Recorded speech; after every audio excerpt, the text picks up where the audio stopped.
Selamat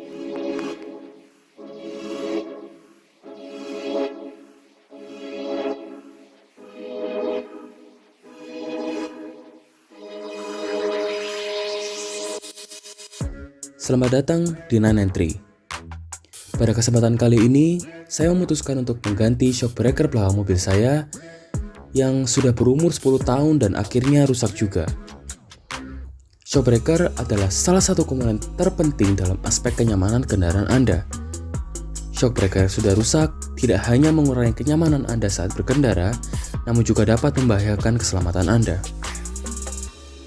Saat ini saya sedang berada di Shop and Drive Gayung Sari, Surabaya. Saya memilih Shop and Drive untuk mengganti shock breaker belakang mobil saya karena ada dua hal yang saya sukai dari pelayanan mereka. Yang pertama adalah proses pengerjaan yang cepat dan harganya pun cukup terjangkau walaupun partsnya terjamin orisinil.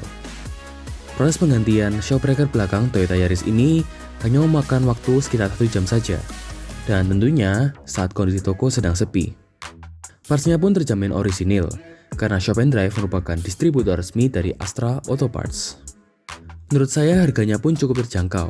Saya memilih shock breaker Kayaba XLG untuk Toyota Yaris saya, karena shock breaker Kayaba merupakan pilihan dari banyak pabrikan mobil sebagai shock breaker OEM mobil-mobil mereka.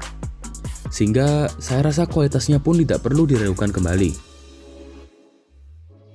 Penggantian shock breaker belakang Toyota Yaris ini dibanderol dengan harga Rp960.000 dan sudah termasuk biaya pasangnya. Berikut adalah perbandingan shock breaker lama dengan yang baru. Dapat terlihat dengan jelas bahwa shock breaker lama saya sudah mati dan tidak dapat berfungsi sebagaimana mestinya.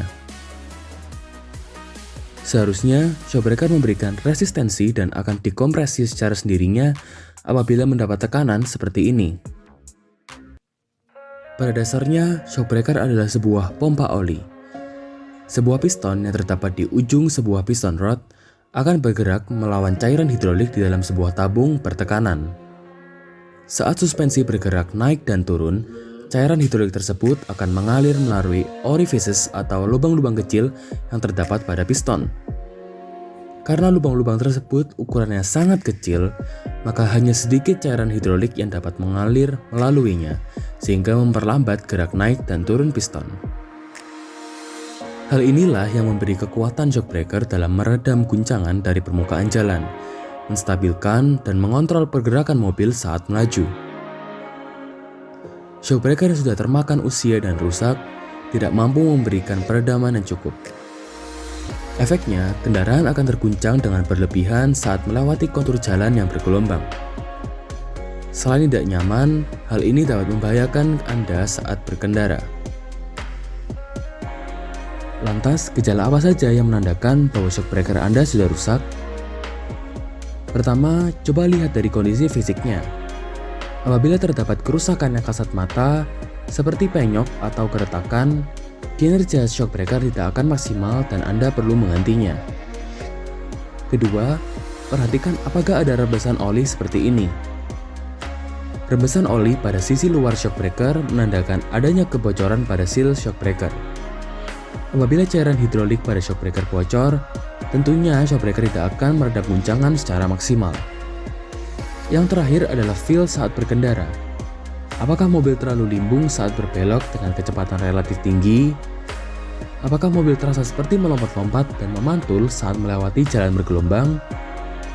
Jika iya, kemungkinan shock breaker Anda bermasalah dan perlu diganti. Anda juga dapat mengetes dengan mengguncang mobil secara sengaja seperti ini. Namun perlu diingat bahwa tes ini bukanlah tolak ukur yang efektif akan kerusakan pada shock breaker. Setelah shock breaker baru terpasang, saya langsung melakukan test drive. Impresi pertama saya adalah mobil ini terasa lebih rigid, tidak limbung saat dibelokkan. Melewati jalan bergelombang pun terasa lebih mantap dan tidak melompat-lompat seperti sebelumnya. Segitu dulu aja yang bisa saya sampaikan pada video kali ini. Apabila Anda memiliki pertanyaan ataupun masukan, silakan komentar di kolom komentar di bawah. Terima kasih sudah menonton, sampai jumpa di video selanjutnya.